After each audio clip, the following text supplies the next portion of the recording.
구약의 말씀은 사무엘하 7장 1절로 7절입니다. 여호와께서 주위의 모든 원수를 무찌르사 왕으로 궁에 평안히 살게 하신 때에 왕이 선지자 나단에게 이르되 볼지어다 나는 백향목 궁에 살거늘 하나님의 궤는 휘장 가운데 있도다. 나단이 왕께 아뢰되 여호와께서 왕과 함께 계시니 마음에 있는 모든 것을 행하소서 하니라. 그 밤에 여호와의 말씀이 나단에게 임하여 이르시되 가서 내 종 다윗에게 말하기를 여호와께서 이와 같이 말씀하시되 내가 나를 위하여 내가 살 집을 건축하겠느냐.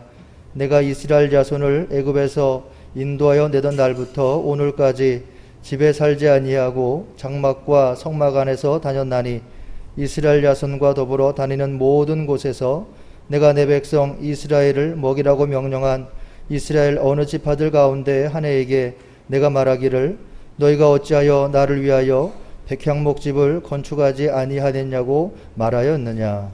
아멘. 서신서의 말씀은 에베소서 2장 11절로 13절, 21절로 22절입니다. 그러므로 생각하라. 너희는 그때의 육체로는 이방인이요 손으로 육체 행한 할례를 받은 무리라 칭하는 자들로부터 할례를 받지 않은 무리라 칭함을 받는 자들이라. 그때 너희는 그리스도 밖에 있었고 이스라엘 나라 밖에 사람이라. 약속의 언약들에 대하여는 외인이요 세상에서 소망이 없고 하나님도 없는 자이더니 이제는 전에 멀리 있던 너희가 그리스도 예수 안에서 그리스도의 피로 가까워졌느니라. 그의 안에서 거물마다 서로 연결하여 주 안에서 성전이 되어가고 너희도 성령 안에서 하나님이 거하실 처소가 되기 위하여 그리스도 예수 안에서 함께 지어져 가느니라. 아멘. 복음서의 말씀은 마가복음 6장 30절로 34절입니다. 사도들이 예수께 모여 자기들이 행한 것과 가르친 것을 낱낱이 고하니 이르시되 너희는 따로 한적한 곳에 가서 잠깐 쉬어라 하시니 이는 오고 가는 사람이 많아 음식 먹을 겨를도 없음이라. 이에 배를 타고 따로 한적한 곳에 갈새 그들이 가는 것을 보고 많은 사람이 그들인 줄을 안지라. 모든 고을로부터 도보로 그곳에 달려와 그들보다 먼저 갔더라. 예수께서 나오사 큰 무리를 보시고 그 목자 없는 양 같음으로 인하여 불쌍히 여기사 이에 여러 가지로 가르치시더라. 아멘. 주님의 말씀입니다. 휴가들 다녀오셨습니까? 안 다녀오셨어요? 7월이 벌써 중순이 지났는데 아직 본격적인 휴가철이 아닙니까? 저는 아직 초여름이라고 생각했는데 지난주에 박옥녀 권사님이 초복이라고 닭 먹으러 오라고. 근데 벌써 또 중복이 이제 한 사흘 남았습니다. 뭐 휴가를 이미 다녀오신 분들도 있고 휴가 중인 분들도 있고 또 휴가를 계획하고 계신 분들도 있을 텐데 이번 휴가는 그냥 노는 휴가가 아니라 좀 자신을 성찰하고 또 우리를 성찰하는 그런 휴가가 됐으면 좋겠습니다. 코로나19가 다시 확산되는 그런 가운데 있다 보니까 이 휴가가 정말 몸도 마음도 편히 쉬는 게 아니라 쉬면서도 불안하고 쉼이 쉼 같지 않은 정말 미중유의 그런 감정들을 우리가 갖게 됩니다. 그래서 정말 온전한 쉼, 참된 쉼이 있는 그런 휴가가 되었으면 좋겠다. 성령 강림 후 8번째 주일인 오늘 성서일과는 바로 그런 쉼이 있는 그런 신앙생활을 우리에게 말씀합니다. 우리가 믿는 하나님은 삼위일체이신 하나님이십니다. 삼위일체 하나님이 우리의 목자 되신다. 그것은 성부와 성자와 성령, 즉 세 위격 모두 안에 내재되어 있는 근본적인 성품에서 우러난 사랑, 그 사랑 때문에 성부와 성자와 성령 삼위일체 하나님은 우리의 목자가 되시는 겁니다. 그러니까 하나님께서 우리의 목자가 되신다라는 의미는 삼위일체 하나님께서 성부 하나님은 성부 하나님의 역할로, 성자 예수님은 성자 예수님의 역할로, 성령 하나님은 성령 하나님의 역할로 우리를 사랑으로 돌보시는 분이다. 그런 의미이겠어요. 오늘 구약 성경은 목자이신 성부 하나님을 보여줍니다. 다윗이 성전을 건축하려고 하는데 그 다윗에게 하나님께서 내가 이스라엘 자손을 애굽에서 인도하여 내던 날부터 오늘까지 집에 살지 아니하고 장막과 성막 안에서 다녔다. 이렇게 말씀하세요. 애굽에서 인도하여 내던 날, 그게 언제입니까? 출애굽 때입니다. 그 출애굽의 때부터 다윗의 시대까지 그 오랜 세월 동안 나는 한결같이 어느 한 곳에 머물러 있지 않고 장막과 성막, 그러니까 천막으로 만들어진 그 장막과 성막 안에서 나는 너희들을 인도해왔고 너희들과 함께 해왔다. 그런 말씀입니다. 이 말씀을 읽으면서 우리는 그가 나를 푸른 풀밭에 누이시며 쉴만한 물가로 인도하시는도다 라고 했던,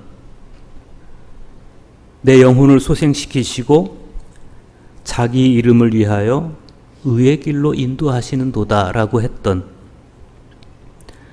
내가 사망의 음침한 골짜기로 다닐지라도 해를 두려워하지 않을 것은 주께서 나와 함께 하심이라 라고 했던 오늘 응송에서의 다윗의 고백을 생각하게 됩니다. 오늘 복음서의 말씀에서는 목자이신 성자 예수님을 보여줍니다. 전도 여행에서 돌아온 제자들에게 예수님께서 너희는 따로 한적한 곳에 가서 쉬어라 라고 말씀하세요. 이 한적한 곳은 쉼이 있는 자리이기도 하지만 자신을 찾는 자리이기도 합니다. 그런가 하면 큰 무리를 보셨을 때는 그들이 목자 없는 양같이 느껴져서 불쌍히 여기시는 그런 예수님의 마음이 표현이 되어 있어요. 주님은 친히 그들의 목자가 되어주셔서 그들을 붙잡고 말씀을 가르쳐 주십니다. 그 돌봄과 가르침 속에서 양들은 쉼을 얻기도 하고 비로소 자신이 누구인지를 찾기도 하고 생명을 얻기도 합니다. 그런가 하면 오늘 서신서의 말씀은 목자이신 성령님을 보여줍니다. 오늘 서신서의 말씀에서 사도 바울은 그때와 이제를 비교합니다. 그때는 언제입니까? 과거예요. 그때 너희는 그리스도 밖에 있었고 란 말씀은 우리가 과거에는 목자 없는 양이었다라고 하는 사실을 알려줘요.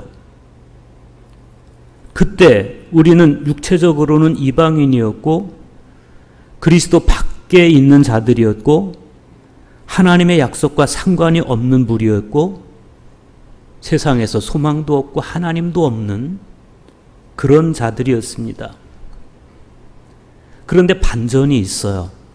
이제는 이렇게 말해요. 이제는 전에 멀리 있던 너희가 그리스도 예수 안에서 그리스도의 피로 가까워졌느니라. 이 반전의 중심에는 목자이신 예수 그리스도의 희생 그리고 성령님의 이끄심이 있었습니다. 보혜사이신 성령님 역시도 우리의 목자가 되셔서 우리 내면의 인격을 감동시켜 주시고 움직여 주시고 그래서 우리로 하여금 참되고 영원한 하나님의 나라를 향해서 나아가게 하시는 거예요. 사도 바울은 그렇게 성령께서 우리 안에 거하시는, 그것을 근거로 해서 그리스도인의 정체는 뭐냐? 성령이 거하시는 성전이다라고 말씀을 합니다. 구약성경을 먼저 보겠습니다. 우리가 지난주에 구약성경을 통해서 다윗이 배 에봇을 입고 춤을 추는 모습을 봤어요. 그 춤 때문에 그 아내인 또 사울의 딸이기도 한 미갈에게 채통 없는 행동이라고 힐난을 받습니다. 그렇지만 다윗은 인간이 만들어낸 채통보다도 하나님 앞에서 춤추는 삶을 선택합니다. 오늘 구약의 말씀은 그 다윗이 춤을 추는 그 모습이 아직도 여전히 여운으로 남아있는 그런 상태에서 지속되고 있어요. 7장 1절, 사무엘하 7장 1절 보십시오. 여호와께서 주의 모든 원수를 무찌르사 왕으로 궁에 평안히 살게 하실 때에, 이렇게 시작돼요. 그러고 보면 여호와 앞에서 힘을 다해 춤을 췄던 그 다윗의 모습은 다윗의 평안의 시대를 여는 서막과도 같은 거였습니다. 이 시기는 다윗의 집권 후반기예요. 하나님께서 모든 원수로부터 비롯된 문제들을 다 해결해 주신 직후의 상황입니다. 사울 가문과 연루됐던 문제들도 다 해결되고,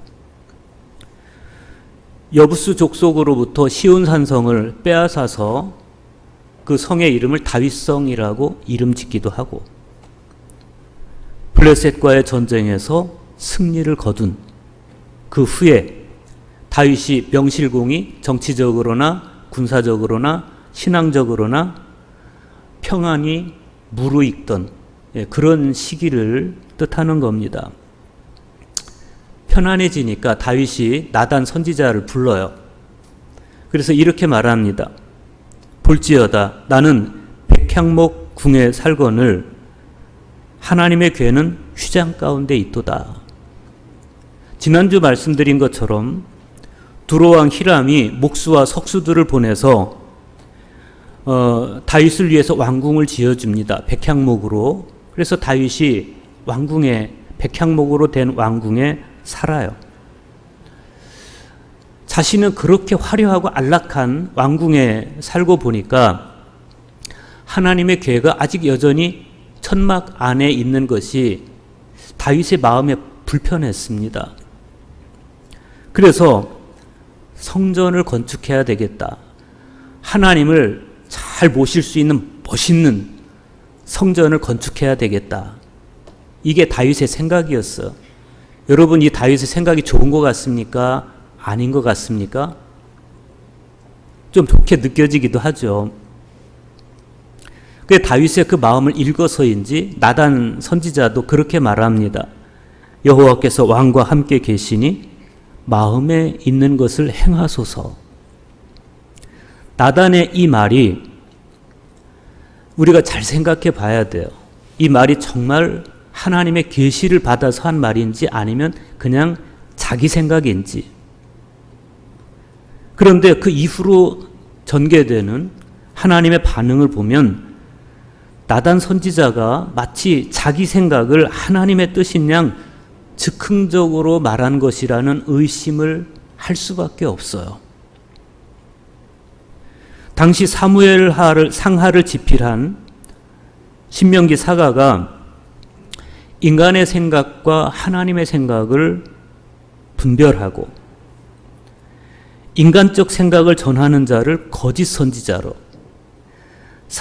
하나님의 생각을 전하는 자를 참 선지자로 냉정하게 구분하는 그런 신학적 틀을 가졌다는 사실로 비추어 볼 때, 만약에 지금 나단이 하는 말이 하나님의 뜻이 아닌 자기 생각을 마치 하나님의 생각인 양 전한 것이라면 그건 나단 선지자가 굉장히 실수한 것이다. 이렇게 볼 수 있어요. 물론 학자들에 따라서는 나단 선지자가 그렇게 짧게 대꾸한 것에 대해서 아주 냉소적으로 대답한 것이다, 이렇게 해석한 학자들도 있어요. 자신의 정치적 목적을 위해서 여호와 하나님을 그냥 어느 한정된 공간 안에 가두고자 하는, 그리고 지금부터 하나님의 이름으로 통치하면서 이스라엘을 완벽하게 장악하고자 하는 다윗의 의도를 읽은 나단 선지자가 냉소적으로 당신 마음대로 하세요, 이런 뜻으로 대답한 것이다. 그게 아주 근거 없는 생각은 아니에요. 왜냐하면 다윗이 우리아의 아내를 범했을 때 그때 누가 다윗에게 경고합니까? 나단 선지자가. 그러니까 이때는 다윗의 왕조 전통과 선지자 정통이 부딪히던 때입니다.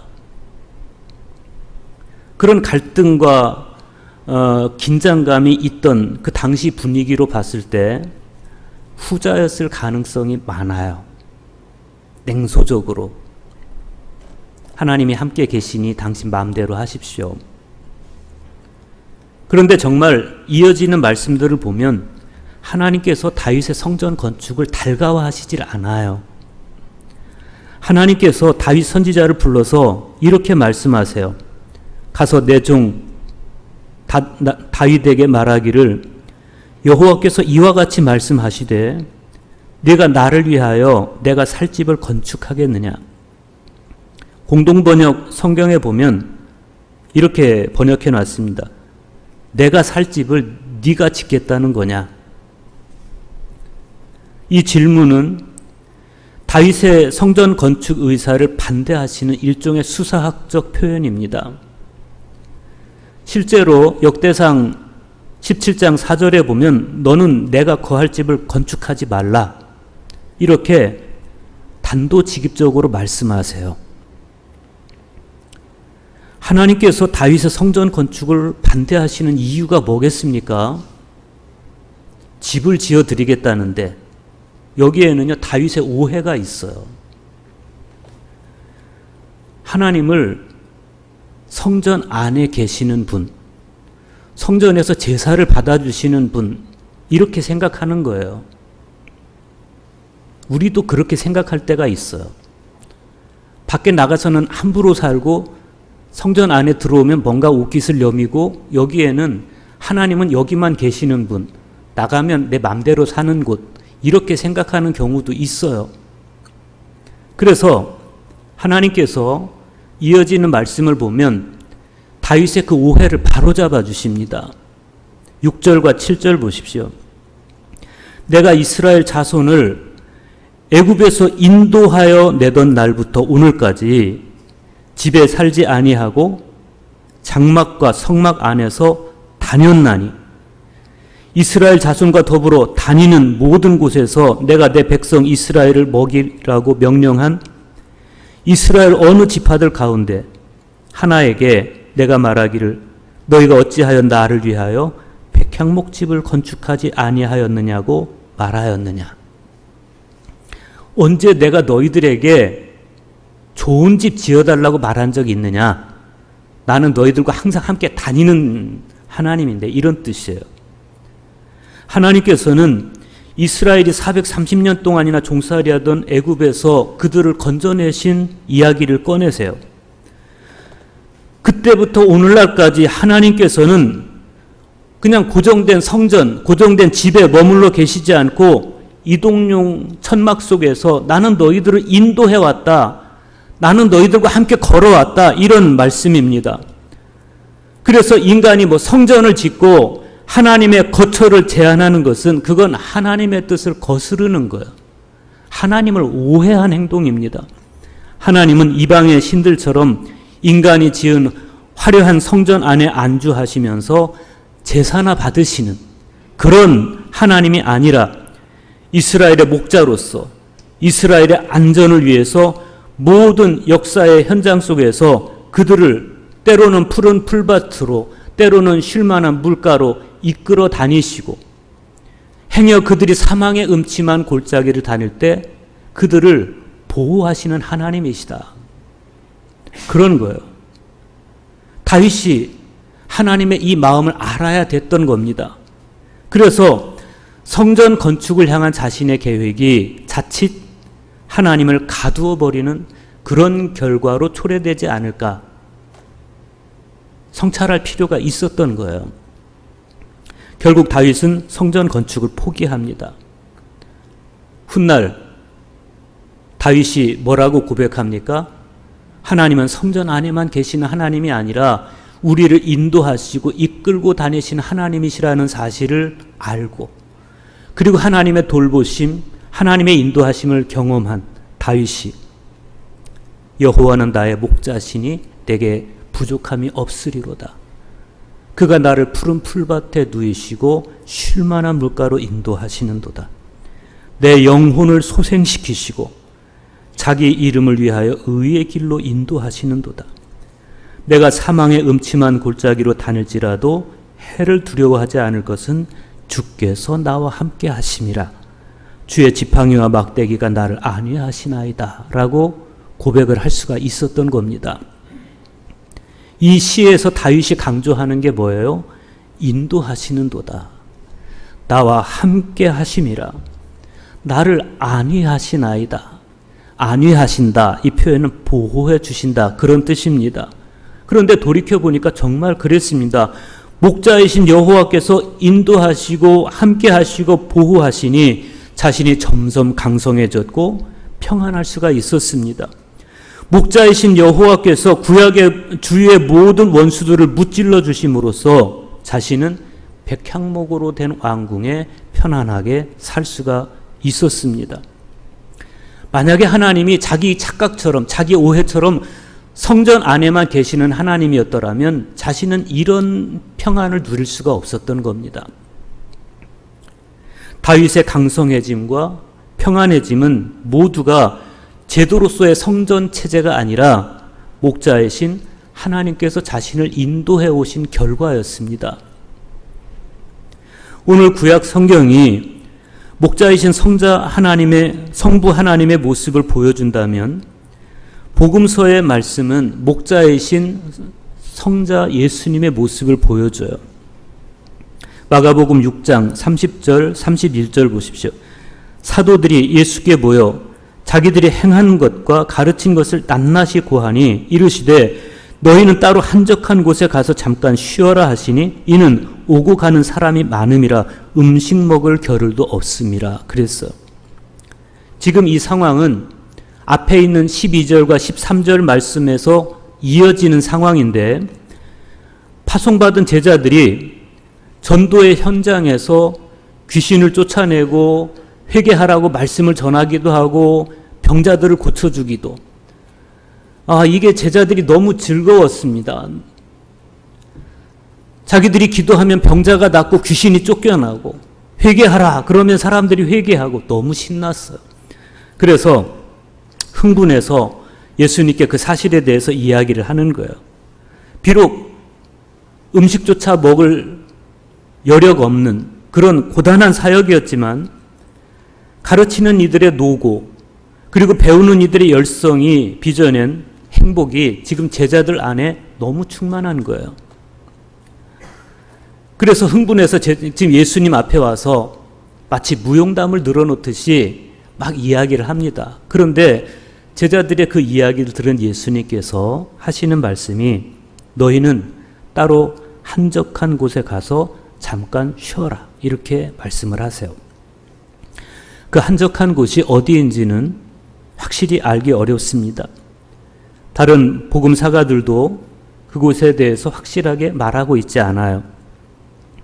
예수님께서도 당신의 공생애 중에 여러 번 군중들로부터 따로 떨어져서 한적한 곳에 계시기를 원할 때가 있었어요.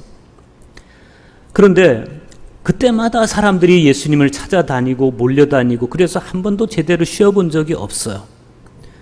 그런데 제자들도 마찬가지예요. 오늘 말씀 상황도 제자들이 왔는데 사람들이 막 제자들 주변에 몰려들어요. 목자이신 예수님께서 지금 제자들 나의 양들인 제자들에게도 쉼이 필요하다. 이걸 왜 모르셨겠습니까? 그래서 한적한 곳에 가서 쉬라고 말씀하세요. 그런데 이 한적한 곳이라는 단어가 헬라어 원문에 보면 에레모스라고 되어 있어요. 에레모스. 광야를 뜻하는데 외롭고 적막한 광야를 뜻하는 겁니다. 그러니까 예수님께서 얘들아 한적한 곳에 가서 쉬어라 라고 말씀하실 때 이 한적한 곳은 쉼과 휴식이 있는 자리이기도 하지만 고요함 가운데 자신을 성찰하고 자신을 찾는 자리이기도 한 거예요. 그러니까 우리 휴가는 그런 거예요. 우리 휴가는 그냥 놀기만 하는 것이 아니라 때때로 고요함, 그 쉼 속에서 자신을 다시 한번 되찾는, 좀 삶의 쉼표를 찍는 그런 시기이기도 한 거예요. 열심히 일한 당신 떠나라 뭐 이렇게 이야기하잖아요. 그러니까 떠나서 그냥 놀기만 하는 게 아니라 그 삶의 마디와 마디 중에 좀 너 자신을 성찰해 봐라. 뭐 때문에 그렇게 열심히 달려왔는지.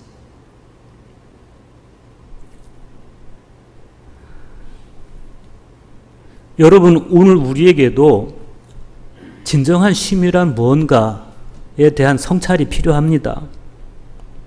제임스 커칭어라는 분이 마음에 이르는 길이라는 책에서 아빠 아르세니오가 도시에 살면서 경험했던 이야기를 들려줘요.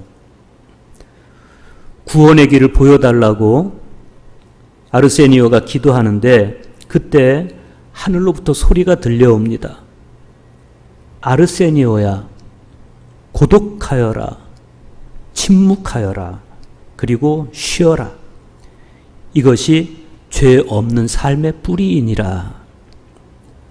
고독과 침묵과 쉼, 이것은 영적인 언어예요. 때때로 세상으로부터 떨어져서 한적한 곳에 거할 때 우리는 비로소 소란하고 물질적인 세상, 자본주의적인 세상에서 고요함을 얻고 진정한 쉼을 얻을 수가 있습니다. 에바그리우스 폰티쿠스는 만약 그대가 지금 있는 곳에서 고요에 도달할 수 없거든 유랑 생활을 고려해 보라. 이렇게 충고하기도 합니다. 그래서 많은 분들이 산티아고 길을 걷기도 해요. 길을 걸으면서 자신을 성찰하고 그 한적함과 고요함 속에서 자신의 새로운 길을 찾아가는. 침묵하라. 이 침묵은 타인과의 교제를 그냥 피하는 것이 아니고 혀를 억제하고 신중하게 행함으로써 내면의 고요함을 얻는 그런 영적 훈련입니다. 도시 생활에서 비롯된 수많은 언설들이 있어. 사람과의 관계 속에서 혹은 여러 거래 속에서 그런 언설들이 때때로 나를 피로로 몰고 가고 사람과 사람 사이의 갈등을 야기하고 나를 위기로 몰고 갈 때가 있어요. 그놈의 말 때문에. 그래서 리비아의 성 탈라시오스는 오직 영적 대화만이 유익한 것이다. 어떤 다른 친절을 베푸는 것보다도 고요를 지키는 것이 더 낫다라고 말하기도 했어요. 이 고요를 헤지키아라고 그래요. 헤지키아. 고요를 추구하는 사람들을 헤지카스트. 고요함을 추구하는 것을 헤지카즘 이렇게 이야기합니다. 왜 고요를 추구합니까? 나의 영혼이 고요해질 때 그때 비로소 우리 자신을 성찰하고 하나님을 볼 수 있는 눈이 생기는 거예요. 그래서 빌로칼리아의 교부들은 이 고요를 헤지키아의 상태를 사념으로부터의 자유라고 묘사하기도 했습니다. 그렇기 때문에 진정한 쉼, 참된 휴식은 고독과 침묵을 통해서 우리가 고요함에 도달할 때 비로소 우리 영혼과 육체에 주어진다는 거예요. 이게 진짜 쉼이라는 거예요. 목자이신 예수님은 그걸 너무나도 잘 알고 계셨습니다. 그래서 제자들을 이끌어서 한적한 곳에서 육체적 쉼만이 아닌 영적 휴식을 얻도록 인도하시는 거예요. 목자이신 예수님께서는 제자들만이 아닌 큰 무리도 보셨어요. 주님은 그들이 목자 없는 양처럼 느껴져서 불쌍히 여기십니다. 그래서 그들을 돌봐주고 여러 가지 가르쳐 주시기도 하는데 그 돌봄과 가르침 속에서 그 무리들도 쉼을 얻기도 하고 자신을 되찾기도 하고 생명의 길을 찾기도 했습니다. 육체만이 아닌 마음도 쉬고 영도 쉬는 진정한 휴식을 얻고 싶으십니까? 예수님의 인도하심과 말씀 안에 푸른 풀밭과 쉴만한 물가가 있음을 기억하시기를 바랍니다. 그냥 영과 혼까지 다 놓아버리고 그냥 놀아버리는 그런 방종이 아니고 목자이신 예수님 안에서 쉬는 참된 쉼을 얻으시기를 바랍니다. 그 한적한 공간이 필요하다면 저에게 말씀하세요. 저희 수도원 키 언제든지 드릴 수 있습니다. 서신서의 말씀에서 사도 바울은 그때와 이제를 비교합니다. 그때 너희는 그리스도 밖에 있었고 이스라엘 나라 밖의 사람이라. 약속의 언약들에 대하여는 외인이요 세상에서 소망도 없고 하나님도 없는 자이더니 그랬어요. 이 말씀을 통해서 사도 바울은 목자 없는 양이었던 우리의 과거를 일깨워 줍니다. 여기서 사도 바울이 말하는 그때는 목자이신 예수님을 알지 못하던 그때를 가리키는데 그때 우리는 어디 있었느냐? 그리스도 밖에 있었다는 거예요. 그리스도 밖을 뜻하는 헬라어는 코리스 크리스투라고 하는데 그리스도 없이 그리스도로부터 분리되어 그런 뜻입니다. 이게 소외의 상태를 이야기하는 겁니다. 절대적인 소외입니다. 이 소외로 인해 그때 우리는 세상에서 아무 소망도 가질 수가 없었습니다. 그렇게 우리 존재가 끝나고 말았다면 우리는 얼마나 비극스러운 존재입니까? 그런데 다행히 사도 바울은 말씀해요. 이제는, 지금은 전에 멀리 있던 너희가 그리스도 예수 안에서 그리스도의 피로 가까워졌느니라. 한글 개역 성경에는 생략되어 있는데 원문에는 대라고 하는 접속사가 있어요. 그러나, 그런 뜻이에요. 그러나 이제는 그리스도 밖에 있던 너희들이 그리스도 안으로 들어오게 되었다. 이런 말씀이에요. 목자이신 예수님으로부터 멀리 있던 양들이, 그래서 세상에서 소망도 없고 하나님도 없던 양들이 지금은 그리스도 예수 안에서 그리스도의 피로 가까워졌을 뿐만 아니라 그리스도 안으로 들어오게 되었다. 이 사실에서 우리는 비로소 우리 존재 가운데 일어난 기가 막힌 반전을 맞이하게 된 겁니다. 이 반전의 중심에는 목자이신 예수 그리스도의 희생이 있었고 목자이신 성령님의 인도하심이 있었습니다. 이렇게 목자이신 예수님께서 나를 인도하시고 보혜사이신 성령님께서 친히 목자가 되셔서 우리 내면에 임재하시고 현존하시니 사도 바울은 이런 은총이 가득한 존재인 우리를 가리켜서 성전이 되어가는 존재라고 이야기를 한 거예요. 우리 안에 성령이 거하시니까 우리가 성전이 되었다. 생각해 보세요. 다윗은 하나님의 성전을 지으려고 했어요. 그런데 하나님이 짓지 말라고 그러셔요. 나는 너희들을 인도하고 너희들과 함께 있는 하나님이지 나는 성전 안에 있는 하나님은 아니라고. 그런데 우리를 향해서 사도 바울이 너희는 하나님이 거하시는 성전이다. 그러면 누가 더 행복한 거예요? 백향목 안에 사는, 백향목 왕궁에 사는 다윗이 행복합니까? 아니면 여러분이 더 행복합니까? 무르나 만하죠. 그렇지 않습니까?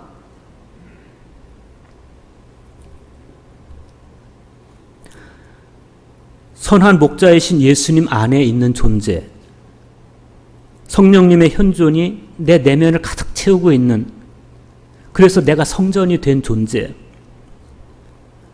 그런데 그런 존재인 우리가 한적한 시간, 한적한 장소를 찾아서 내 안에 계신 주님, 성전인 내 안에 계신 주님과 함께하고 그분과 대화하고 고요함 속에서 그분의 생각을 알아채는 그런 시간들은 갖지 않고 그냥 쉬어버리면 야호 휴가다, 바다로 산으로 삼겹살 구워 먹으면서 좋죠, 뭐 해야죠.